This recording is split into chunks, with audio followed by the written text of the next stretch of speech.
Bonjour à toutes et à tous, bienvenue dans ce rendez-vous de l'apprentissage. Aujourd'hui, on va parler d'informatique et numérique. Qu'est-ce que l'informatique et numérique? Quel métier? Quelle formation? Quel diplôme? On va aborder tous ces sujets. Et pour ça, j'accueille trois invités. Alors tout d'abord, Arnaud, tu as 26 ans, tu es en Master 2 Ingénierie et Numérique. Bonjour Arnaud. Bonjour. Jean-Christophe, de ton côté, tu es pilote du domaine numérique et électronique. Bonjour. Bonjour Jonathan. Et enfin Delta, tu es conseiller recrutement et placement au pôle formation. Bonjour Delta. Oui, bonjour Jonathan. Alors, juste avant de rentrer dans le vif du sujet, vous qui nous regardez, sachez que pendant toute la durée du live, vous pouvez poser vos questions. On a un conseiller et un formateur du pôle formation qui sont là pour vous répondre sur le chat. Donc voilà, toutes les questions sur l'hébergement, les formations, les diplômes, n'hésitez pas à les poser pendant que nous, on discute de l'informatique et numérique. Donc voilà, n'hésitez pas non plus à partager et à liker ce live afin d'intéresser toutes les personnes que vous connaissez qui peuvent avoir un intérêt pour le sujet, qui ont envie aussi de poser des questions. Et donc, pour commencer, Arnaud, toi, tu es alternant en informatique et numérique. Quel est ton métier? Alors, mon métier, en fait, ça va être surtout d'installer et de gérer les réseaux dont les entreprises vont avoir besoin. Et une fois qu'on aura fait ça, il va falloir forcément sécuriser ces réseaux. Donc, c'est mon but. Très bien. Donc, c'est assez clair. Jean-Christophe, l'informatique et numérique, qu'est-ce qu'on englobe là-dedans exactement? Là, on a le métier d'Arnaud, mais est-ce que c'est plus large? Tu peux nous faire un petit portrait de l'informatique et numérique, s'il te plaît? Oui, bien sûr. Alors, en fait, dans l'informatique et numérique, on a trois domaines métiers principaux. On a tout d'abord le développement logiciel, donc avec diverses spécialisations comme l'intelligence artificielle, le développement robotique, le développement d'objets connectés, etc. On a donc le domaine métier dans lequel Arnaud se trouve, donc tout ce qui est système et réseau, donc avec la conception d'architecture système et réseau, de systèmes d'information et leur maintien en condition opérationnelle. Et le troisième domaine métier, c'est la cybersécurité, donc avec le maintien en condition de sécurité, soit des logiciels développés, soit des systèmes d'information mis en place. Très bien, d'accord. Et alors du coup, là, on commence à y voir un peu plus clair, mais de quel secteur d'activité on parle? Ça, au niveau de l'industrie, enfin, tu peux nous expliquer un petit peu quels secteurs sont concernés par le sujet? Eh ben, je répondrai à cette question par une autre question. Est-ce qu'il y a actuellement des secteurs et des entreprises qui n'ont pas d'informatique? En fait, que ce soit les grandes industries, donc on pense à Thales, on pense à EDF, etc., les centrales nucléaires. Donc, on va avoir des informaticiens, bien évidemment, dans ces entreprises, mais ça peut être également des entreprises, des PME, donc des meuneries, des cabinets d'avocats, voire des petites entreprises totalement indépendantes, des TPE. Donc, votre boulangerie du coin a également son informatique et fait régulièrement appel à des consultants. Ouais, donc c'est un champ d'application qui est hyper vaste, quoi. Ça concerne quasiment tous les secteurs aujourd'hui, quoi. Exactement. Et alors du coup, là, j'aimerais qu'on commence à parler maintenant de formation, de diplôme et puis aussi d'alternance, qui est quand même le cœur du sujet. Arnaud, toi, comment tu es venu à l'alternance? Alors, moi, j'ai pas commencé l'alternance tout de suite pour le coup. Enfin, moi, j'ai quitté les bancs de l'école à 17 ans. Hein. Je suis parti à l'armée pendant 5 ans et demi. Et après ça, en fait, j'ai eu envie de reprendre les cours, mais pour avoir un diplôme technique et pas seulement sur des bancs d'école. Donc, j'ai commencé à regarder les écoles en informatique, mon domaine. Et donc, j'ai trouvé une école où je suis actuellement. Et je voulais ce parcours en alternance parce que ça a quand même pas mal d'avantages. Oui, et puis comme tu avais été un peu dans l'action, on va dire, pendant un moment, tu voulais continuer dans quelque chose qui demande de l'investissement et de la présence, quoi. Enfin, Ouais, c'est ça. Là, l'alternance, on a vraiment l'avantage de pouvoir travailler et d'avoir aussi une partie cours pour continuer à progresser techniquement. D'accord. Delta, est-ce que tu peux rassurer un petit peu les jeunes qui nous regardent? Est-ce qu'on a besoin d'avoir fait l'armée pour devenir en alternance? On peut venir de partout. On peut être actuellement scolarisé, réussir très bien à l'école, mais avoir besoin d'une expérience professionnelle. On peut aussi être en reconversion professionnelle, par exemple, des personnes qui ne sont plus scolarisées, qui sont dans le monde professionnel. Donc là, de tous les âges, on parle de gens… Voilà, de tous les âges, de 16 à 29 ans, donc pour un contrat d'apprentissage, et au-delà, donc c'est un contrat de professionnalisation. Et en termes de diplôme, une fois qu'on est venu au pôle formation, on l'a vu, on peut venir par tous les chemins, mais on vient pour passer quel diplôme? On peut passer du bac au Master 2.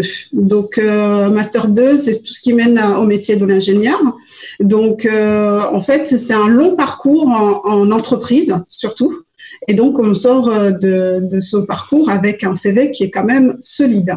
D'accord, un CV solide, et donc on l'a vu, du bac jusqu'au niveau ingénieur, en passant par les BTS, etc. Donc ça fait quand même un sacré éventail de diplômes. Mais alors Arnaud, une fois qu'on est venu à l'alternance, pour passer, on a choisi son diplôme, on est venu, est-ce que tu peux expliquer aux gens qui nous regardent comment ça se passe au niveau des cours au pôle formation? On a des cours en atelier, on a des matières générales. Explique-nous un petit peu comment ça se passe, s'il te plaît.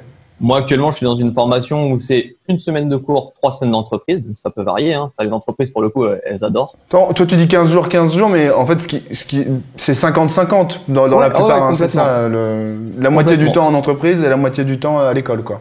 Complètement. Et du coup, quand on est à l'école, en fait, on a alors une partie théorique pure, hein, forcément, il faut qu'on engrange des connaissances. Et on a aussi des parties, donc, ce qu'on appelle projet, où là, c'est vraiment des rendus de maquettes informatiques qu'on fait pour mettre en application ce qu'on a appris avant.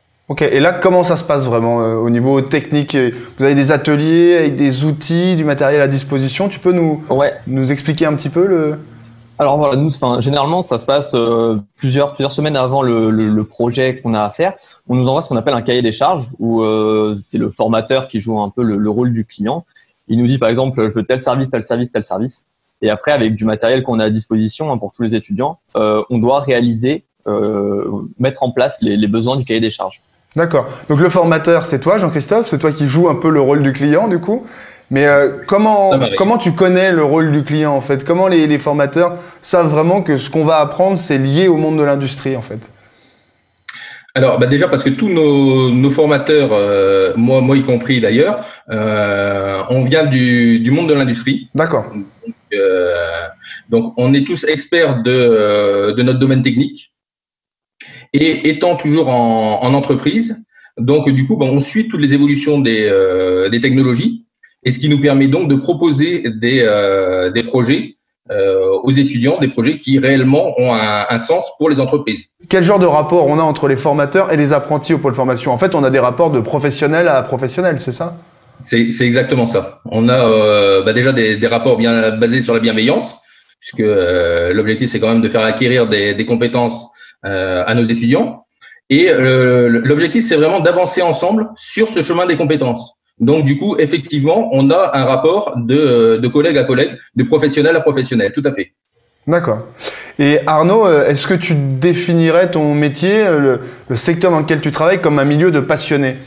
Parce qu'on a cette image un peu du passionné de l'ordinateur. Bien sûr, forcément, il y a des passionnés, hein, dans le domaine. Après, c'est pas forcément nécessaire d'être passionné, hein, mais c'est vrai que plus on va aller loin dans le domaine, plus ça va effectivement demander de temps d'apprentissage. Hein, et bien sûr qu'il y a un côté passionné dans le domaine de l'informatique.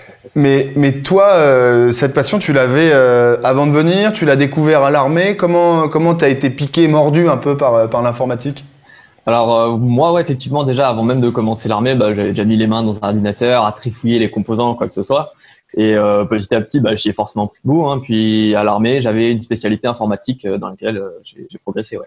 Jean-Christophe, c'est de là que viennent un peu tes étudiants? C'est souvent des gars ou des jeunes filles qui ont cette passion de l'informatique, qui quand ils étaient plus jeunes mettaient un peu les mains dans un ordinateur, comme nous dit Arnaud? Oui, complètement. Effectivement, la grosse majorité de nos étudiants sont des jeunes qui, j'allais dire très tôt, en fait, se sont mis sur l'informatique, ont bidouillé, sont devenus quand même un petit peu geek. Alors, c'est pas automatiquement la caricature du geek qu'on peut imaginer. Déjà, on a un geek militaire, là, c'est déjà, voilà, on sort un peu du cliché. Exactement. Mais effectivement, il y a ce côté passion que l'on retrouve très fréquemment dans nos formations, absolument. Après, c'est pas une condition sine qua non. Je pense que ça peut peut-être venir avec le temps. Je dis ça pour pas que les jeunes qui ont peut-être pas encore ce sentiment d'être mordus, mais que ça intéresse, ne pensent pas qu'il faut être mordu depuis le plus jeune âge pour pouvoir faire la démarche de venir voir. Après, c'est notre rôle, nous, de les rendre accros. Oui.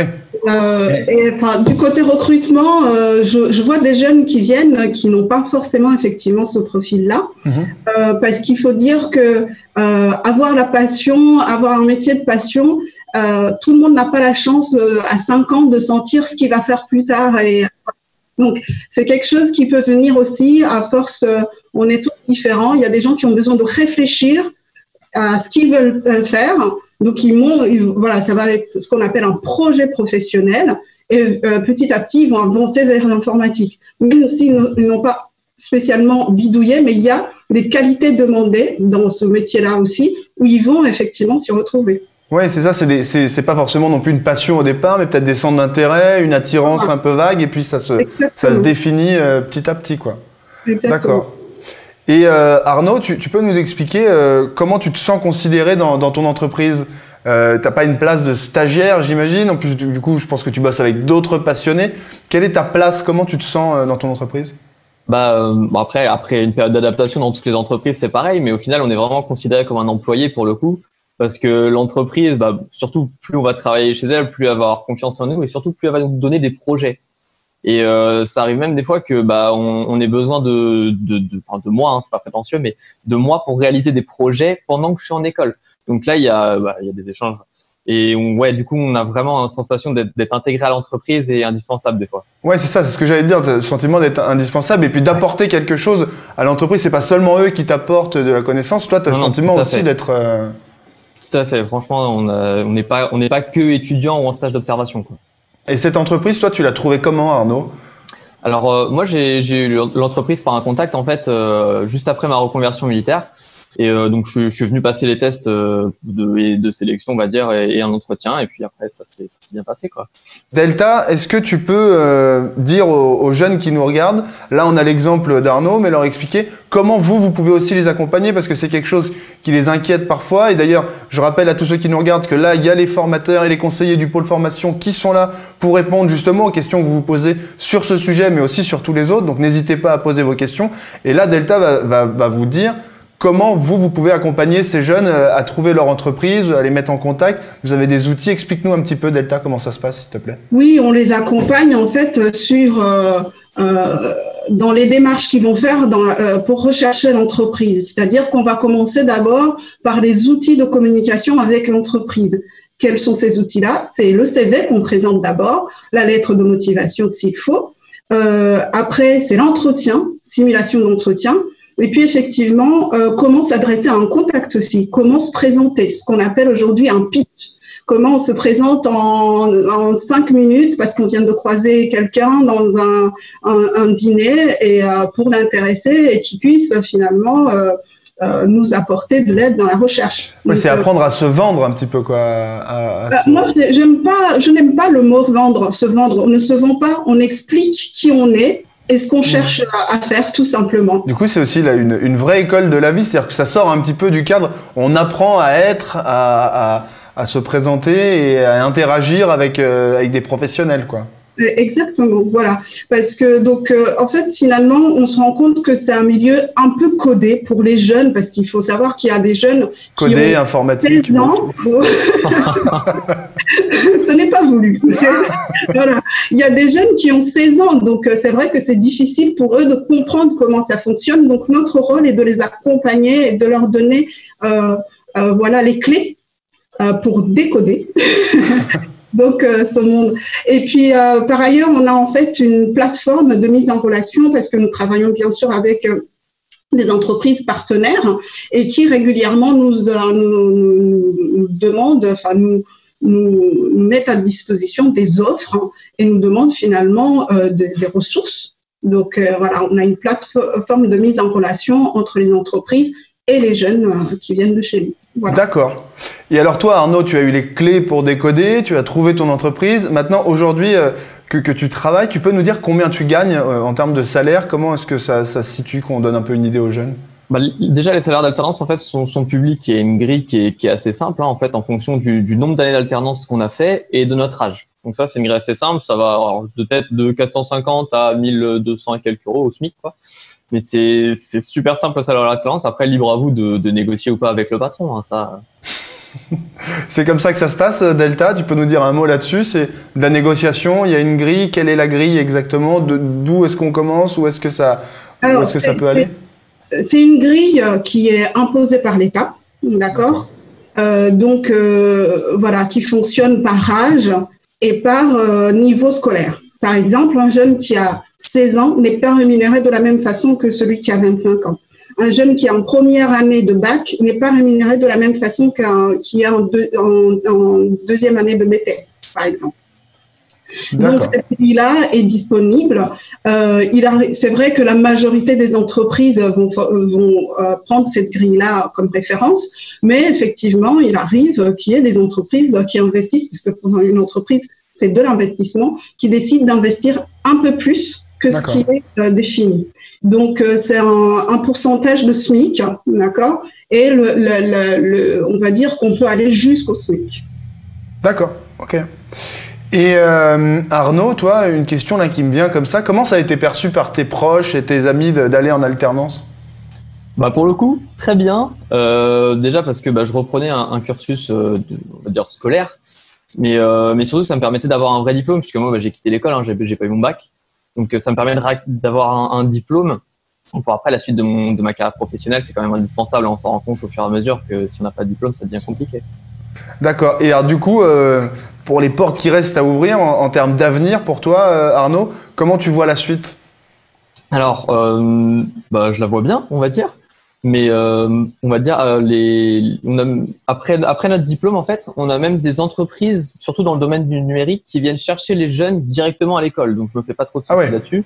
Ouais. Ils viennent vous débaucher directement. Finis pas ton diplôme, viens chez nous, c'est ça? Ouais, c'est ça. Donc pour le coup, on a vraiment un milieu qui est assez déficitaire et ça c'est super intéressant. Sinon, mon avenir, j'aimerais bien le voir déjà chez un opérateur, parce que c'est là où il y a le plus grand réseau, si je peux dire. Ou alors dans une grosse entreprise, chez les constructeurs, donc on connaît en informatique, hein, Cisco, VMware, etc. D'accord. Alors, Jean-Christophe, du coup, d'une manière plus large, là, encore une fois, on a le cas d'Arnaud, mais comment ça se passe? Aujourd'hui, l'informatique, tu l'as dit au début, c'est au cœur de quasiment de nos vies à tous. Là, on a affaire à l'infime partie de la population qui comprend comment fonctionnent les outils qu'on utilise tous les jours. Et du coup, quel avenir s'offre à eux? Comment ça se passe une fois qu'ils ont fini leur diplôme? L'informatique, comme l'a dit Arnaud, est un secteur qui est très déficitaire. Donc, on recrute énormément sur la partie développement. On recrute énormément sur tout ce qui est nouvelles technologies réseau, donc l'intelligence artificielle appliquée au réseau, le développement d'équipements réseau, donc tout ce qui touche en fait au data center. Donc là, il y a énormément de recrutement. Et bien sûr, du côté de la cybersécurité, puisqu'on manque de plusieurs dizaines de milliers d'ingénieurs en cybersécurité en France. Donc là, il y a également un très, très fort recrutement. Et donc, effectivement, on le voit très régulièrement, des entreprises qui viennent voir un petit peu nos étudiants pendant la formation sur leurs dernières années pour essayer de les recruter à l'issue de leur formation. Et ça, c'est un peu l'ennemi. Vous essayez de leur dire, attends encore un petit peu, il est bientôt prêt. Voilà, nous, clairement, on souhaite que nos étudiants finissent la formation et c'est ce qui se passe généralement en discutant avec les entreprises, il n'y a pas de souci. De toute manière, il y aura du boulot après quand même, donc ça sert à rien Exactement. Par contre, après, c'est entre l'entreprise d'accueil de l'étudiant qui parfois souhaite le garder et une autre entreprise qui éventuellement essaye de le débaucher. Là, l'étudiant a vraiment sa carte à jouer. Toi, tu dirais qu'il y a combien de pourcentage d'embauche pour qu'on puisse retenir un chiffre? Là, c'est pas compliqué. À la sortie de nos formations, il y a 100% d'embauche dans les 3 mois. Bon, voilà, c'est pas un chiffre compliqué à retenir pour le coup. Exactement. C'est assez simple. Voilà, là, on commence à arriver un petit peu au terme de cette vidéo. On va passer à un moment que j'aime bien. J'aimerais, Delta, que en une phrase, peut-être 2-3 phrases, tu nous dises très simplement le message que tu souhaiterais que les jeunes puissent retenir de tout ce qu'on s'est dit et peut-être même de quelque chose de nouveau. Mais qu'est-ce que tu voudrais qu'un jeune qui vient de regarder cette vidéo retienne? Je lui dirais, l'alternance, c'est pour toi. L'alternance, c'est on gagne tout. On gagne un diplôme, comme toute personne qui va à l'école. On gagne un CV. On gagne un salaire. On n'a pas de frais de scolarité. Donc, on gagne. À voir. Ok, et de ton côté, Jean-Christophe, quel est le message que tu voudrais faire passer aux jeunes qui nous regardent? Déjà, effectivement, le même message un petit peu que Delta, c'est-à-dire que l'apprentissage, c'est vraiment bien, ça vaut le coup. Et je dirais, venez, vous ne le regretterez pas. Ok Arnaud, donc le mot de la fin pour toi, j'aimerais que tu te replonge un petit peu dans l'état d'esprit dans lequel tu étais il y a peut-être 5 ans ou voilà 2-3 ans avant de commencer ton alternance et que tu délivres aux jeunes qui nous regardent le message que tu aurais voulu qu'on te donne à l'époque. Alors moi, j'étais pas forcément sûr de là où j'allais aller. Et au final, c'est une super expérience parce que quand on commence l'alternance, on n'a pas de crédit à prendre parce que c'est l'entreprise qui nous paye l'école. On a un salaire. Donc, on sort avec un diplôme, on sort avec un crédit sur le dos, et puis on a surtout des réseaux. Dans le monde des réseaux, on a des contacts, quoi.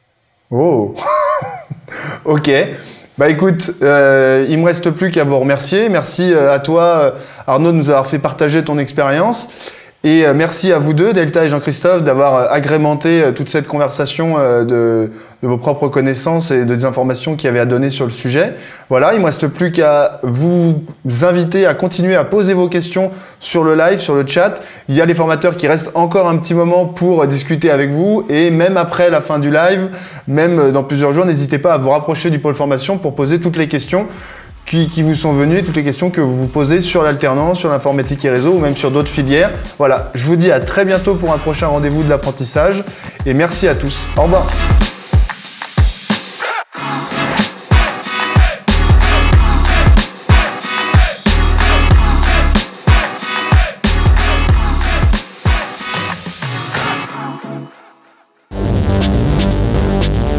Faire quelque chose de concret. Avoir un bon salaire. Travailler en équipe. Avoir des responsabilités. Être créatif. Avoir l'avenir qu'on imagine. C'est faire son choix. Viens découvrir les métiers de l'industrie au pôle formation UIMM.